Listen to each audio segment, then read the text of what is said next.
علی رسول اللہ۔ بلقیس کا تاج لانے والے بزرگ اور ولی کی کرامت۔ بھیا وہاں تو بالکل یہ بات نہیں لکھی کہ وہ ولی تھا، صاحب علم تھا کوئی بندہ۔ وہ فرشتہ بھی ہو سکتا ہے، وہ جن بھی ہو سکتا ہے، وہ کچھ بھی ہو سکتا ہے۔ آگے اس کی ولی ہونے کی تفسیر کرنا یہ خود میرے اور آپ جیسے انسان کر رہے ہیں، تو وہاں علم والے کی بات کی گئی ہے۔ تو یہ اللہ تعالیٰ کی مرضی ہے، اللہ تعالیٰ کسی بھی انسان سے اگر کچھ کروا لیں۔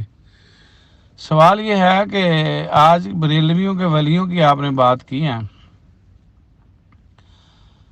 تو اس کے بارے میں تو ہمیں اللہ نے کہہ دیا کہ وہ صاحب علم تھا۔ آج کے ولیوں کے بارے میں کیا اتھینٹک بات ہوگی آپ کے پاس کہ یہ قبر کے نیچے سویا ہوا ولی ہی ہے؟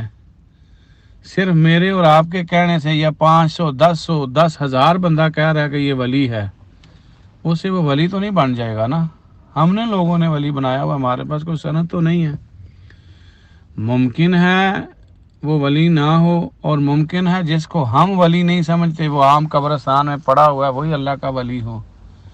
نمبر 2، جن کو ہم ولی مانتے ہیں وہ تو مرے ہوئے ہیں، فوت شدہ ہیں، لیکن وہ جو حضرت سلیمان کا تخت لانے والا تھا وہ تو زندہ تھا، اس زمانے کا انسان تھا۔